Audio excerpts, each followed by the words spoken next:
अयोध्या में 14 लाख दियों से भगवान राम की तस्वीर बनाकर नया कीर्तिमान बनाया गया। रंग बिरंगे दियों से तैयार किए गए प्रभु श्री राम के पराक्रमी रूप को 13 जनवरी को जलाए जाएंगे। अयोध्या के कारसेवकपुरम पहुंचा 1100 किलो का दीपक। गुजरात के वडोदरा के किसान ने बनाया है श्रीराम दीप। इस दीपक में 851 किलो घी आ सकता है, जिससे ये 2.5 महीने तक निरंतर जल सकता है। यूपी के आगरा में चौबेजी फाटक में सराफा व्यवसायी ने सोने और चांदी के राम दरबार बनाए। कहा, भारी डिमांड के चलते कई साइज और वैरायटी में सोने और चांदी के राम दरबार तैयार किए। उज्जैन के महाकाल मंदिर से अयोध्या भेजा जाएगा लड्डुओं का प्रसाद। रामलला के मंदिर के उद्घाटन समारोह में आने वाले भक्तों के लिए 16 जनवरी तक तैयार हो रहे हैं 5 लाख लड्डू। राम मंदिर के मॉडल की जबरदस्त डिमांड के चलते अलीगढ़ के पीतल कारोबारी के पास ऑर्डर की भरमार। अलग अलग साइज के पीतल के राम मंदिर के मॉडल हो रहे हैं तैयार। कारीगरों में भी उत्साह। अयोध्या में नेपाली बाबा ने सरयू घाट पर किया महायज्ञ। प्राण प्रतिष्ठा कार्यक्रम तक चलता रहेगा महायज्ञ। 22 जनवरी को होगा रामलला की प्राण प्रतिष्ठा का कार्यक्रम। ओडिशा के मयूरभंज में आर्टिस्ट ने धुएं से बनाई अयोध्या राम मंदिर की आकृति। भगवान राम की आकृति धुएं से उकेरी। प्रभु राम के स्वागत में अयोध्या के साथ देश भर में चल रही तैयारी। आगरा के डॉक्टर मरीजों की दवा के पर्चे पर RX की जगह लिख रहे हैं श्री राम। डॉक्टर की आस्था की जमकर हो रही है चर्चा। मध्य प्रदेश के नर्मदापुरम के 3000 से ज्यादा स्कूली छात्रों ने प्रधानमंत्री मोदी को लिखे पत्र। राम मंदिर प्राण प्रतिष्ठा कार्यक्रम के लिए जताया PM मोदी का आभार। 22 जनवरी को अयोध्या में होने वाले प्राण प्रतिष्ठा कार्यक्रम को लेकर के रेल विभाग ने जबरदस्त तैयारी की। अयोध्या धाम रेलवे स्टेशन और कैंट स्टेशन पर बनाए गए may I help you desk. Ayodhya में व्यापार मंडल ने स्वच्छता मार्च निकालकर अयोध्या वासियों से की 22 जनवरी को दीप जलाने की अपील। कहा, प्राण प्रतिष्ठा पर दीपावली से 3 गुना अधिक दीप प्रज्वलित होंगे। रामनगरी अयोध्या में प्राण प्रतिष्ठा कार्यक्रम को लेकर जोरों पर चल रही तैयारी। अयोध्या में भारी पुलिस बल की तैनाती। चप्पे चप्पे पर रखी जा रही नजर। जगह जगह पर लगे CCTV कैमरे और सिक्योरिटी चेकिंग। अयोध्या में श्रद्धालुओं की भारी भीड़ के मद्देनजर कमांड एंड कंट्रोल रूम स्थापित किया गया। श्रद्धालुओं के आने जाने ठहरने की सुविधा के लिए कॉल सेंटर भी बनाए गए। प्रधानमंत्री मोदी के संदेश के बाद अयोध्या में दलित बस्तियों में घर घर जाकर राम मंदिर आने का निमंत्रण दे रहे बीजेपी कार्यकर्ता। दलित पुजारियों के महाअभियान से जोड़ा। अयोध्या में बीजेपी का D² प्लान। राम मंदिर से दलित और दक्षिण दोनों को साधने की है तैयारी। दक्षिण के राज्यों से राम भक्तों को बड़ी संख्या में अयोध्या दर्शन कराने का प्लान। अयोध्या में सरयू घाट के पास चलती नाव में श्याम सारथी जी की महाराज ने ABP के दर्शकों के लिए राम भजन गाए। अयोध्या में भव्य मंदिर प्राण प्रतिष्ठा को लेकर खास बातचीत की। लखनऊ में प्राण प्रतिष्ठा के कार्यक्रम को लेकर लोगों में उत्साह। अयोध्या जाने वाले श्रद्धालुओं का किया जा रहा स्वागत। प्राण प्रतिष्ठा की तैयारियों में जुटे लोग। महाराष्ट्र से आए परिवार ने रामलला के दर्शन किए। गदगद भाव से परिवार ने PM मोदी और यूपी के मुख्यमंत्री योगी आदित्यनाथ की जमकर की तारीफ। कहा, अयोध्या धाम का हो गया कायापलट। राम मंदिर प्राण प्रतिष्ठा समारोह का निमंत्रण मिलने पर अभिनेता अरुण गोविल ने जाहिर की खुशी। कहा, कार्यक्रम में शामिल होने के लिए अयोध्या जाने का इंतजार कर रहा। मॉरिशस सरकार ने 22 जनवरी को हिंदू धर्म के सरकारी अधिकारियों के लिए 2 घंटे की छुट्टी को मंजूरी दी। अयोध्या में राम मंदिर के उद्घाटन के लिए प्रार्थना में भाग लेने की छूट। राम मंदिर के मुख्य पुजारी आचार्य सत्येंद्र दास ने बताई प्राण प्रतिष्ठा की विधि। 22 जनवरी को भगवान की आंखों की पट्टी खोलकर शीशा दिखाएंगे प्रधानमंत्री मोदी। फिर सोने की सींग से उनको काजल लगाया जाएगा। PM मोदी के 11 दिनों तक अनुष्ठान करने पर बोले आचार्य सत्येंद्र दास। PM मोदी प्राण प्रतिष्ठा से संबंधित शास्त्रों में वर्णित कठिन दिशा निर्देशों का पालन करेंगे। प्रधानमंत्री के 11 दिन के अनुष्ठान पर महंत राजू दास ने ABP न्यूज से बातचीत की। कहा, 140 करोड़ जनता का प्रतिनिधित्व कर रहे हैं प्रधानमंत्री। व्रत अनुष्ठान में जप और पूजा के साथ फलाहार पर रहना होगा। मुंबई से अयोध्या आए मुस्लिम सेवक रिजवान ने रामलला के दर्शन किए। बाबरी विध्वंस के बाद रामलला के टेंट बनाने में किया था सहयोग। कहा, खुश हूं कि रामलला टेंट से अपने घर में पहुंचेंगे। श्री पंचायती निरंजनी अखाड़े के महामंडलेश्वर स्वामी कैलाशानंद गिरी ने पीएम मोदी के 11 दिन के अनुष्ठान पर कहा, पीएम मोदी का संकल्प है राम राज्य लाओ देश में, इसमें सभी करें योगदान। आध्यात्मिक गुरु स्वामी दीपांकर महाराज को अयोध्या में राम मंदिर प्राण प्रतिष्ठा समारोह का मिला निमंत्रण, कहा जिनको भी न्योता मिला उनका सौभाग्य, निमंत्रण ठुकराने वालों का दुर्भाग्य। आईजी रेंज अयोध्या प्रवीण कुमार का बयान आया सामने, कहा सुरक्षा को देखते हुए पूरी तैयारी कर ली है, ह्यूमन इंटेलिजेंस तकनीकी का भी लिया जा रहा है सहारा, अयोध्या में सुरक्षा तैयारी पूरी। भाजपा के वरिष्ठ नेता लालकृष्ण आडवाणी ने कहा कि राम मंदिर का बनना नियति में तय था और इस महान कार्य के लिए प्रधानमंत्री नरेंद्र मोदी को चुना गया है। अयोध्या पहुंचे कांग्रेस नेता आचार्य प्रमोद कृष्णम ने कहा, कांग्रेस में कुछ बेताल हैं जो कंधे पर बैठकर गलत फैसले करा देते हैं, न्योता ठुकराने को बताया दुर्भाग्यपूर्ण। कांग्रेस अध्यक्ष मल्लिकार्जुन खड़गे ने भी निमंत्रण ठुकराने पर सफाई दी है। उससे पहले आचार्य प्रमोद कृष्णम ने न्योता ठुकराने को दुर्भाग्यपूर्ण बताया।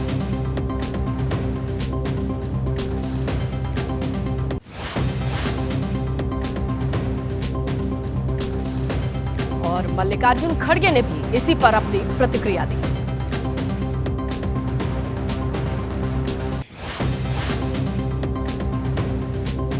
प्राण प्रतिष्ठा का निमंत्रण ठुकराने के बाद सवालों में घिरी कांग्रेस को लेकर रणदीप सुरजेवाला ने भी सफाई दी, कहा बीजेपी भगवान भरोसे इसीलिए राम के नाम पर कर रही है राजनीति।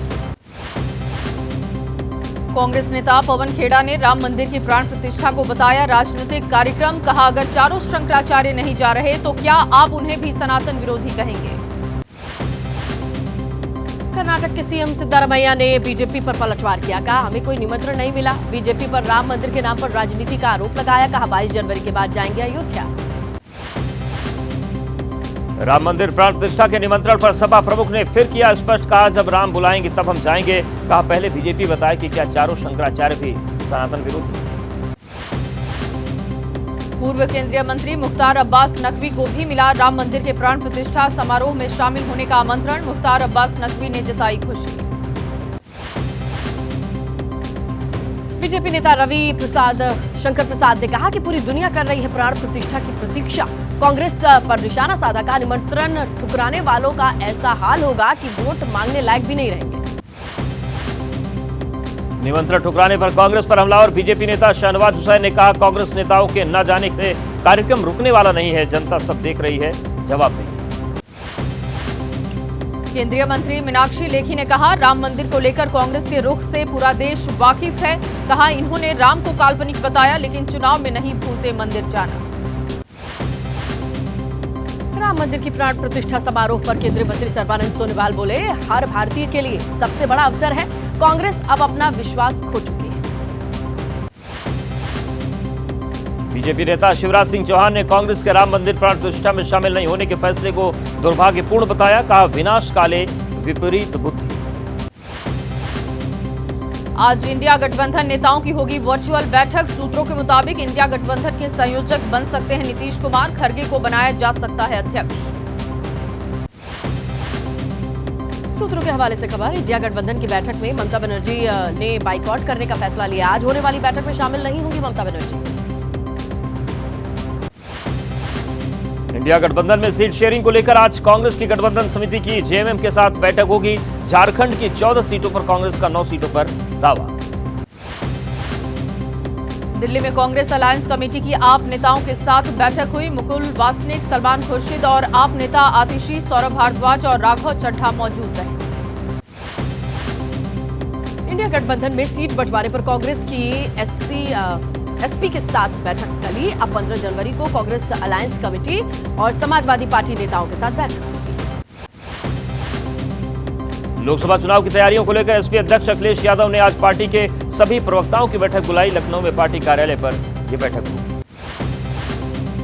पटना में बीजेपी नेता शहनवाज हुसैन ने इंडिया गठबंधन पर बोला हमला, कहा गठबंधन के अंदर अंदरूनी कलह मची है, लोकसभा चुनाव में 0 पर आउट हो जाएंगे, बिहार में बीजेपी सभी सीटों पर जीत हासिल करेगी।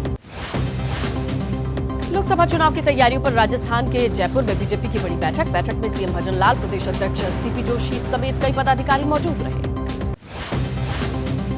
मध्य प्रदेश में कैबिनेट मंत्री कैलाश विजयवर्गीय ने राहुल गांधी पर बोला हमला। कहा राहुल गांधी को अपने घर से यात्रा निकालनी चाहिए क्योंकि उन्हें घर से न्याय नहीं मिला। राहुल गांधी ने भारत जोड़ो न्याय यात्रा को लेकर नागरिक समाज संगठनों से मुलाकात की। जन आंदोलनों के प्रतिनिधि से राहुल गांधी ने संवाद किया। आज अजमेर में पीएम मोदी की तरफ से दी जाएगी चादर पेशी। बीजेपी अल्पसंख्यक मोर्चा के राष्ट्रीय अध्यक्ष जमाल सिद्दीकी अजमेर में पीएम का संदेश पहुंचाएंगे। बीजेपी अध्यक्ष जेपी नड्डा आज बीजेपी युवा मोर्चा के नमो मतदाता सम्मेलन का करेंगे उद्घाटन। बीजेपी मुख्यालय में कार्यक्रम को करेंगे संबोधित। रक्षा मंत्री राजनाथ सिंह आज बलबीर पुंज के द्वारा लिखी गई किताब का विमोचन करेंगे। अयोध्या से जुड़ी किताब के विमोचन में बीएचपी अध्यक्ष आलोक कुमार डीयू के कुलपति भी होंगे शामिल। उपराष्ट्रपति जगदीप धनखड़ और उनकी पत्नी से मिले हरियाणा के किसानों ने संसद भवन का भी भ्रमण किया। जगदीप धनखड़ के बुलावे पर ये किसान पहुंचे।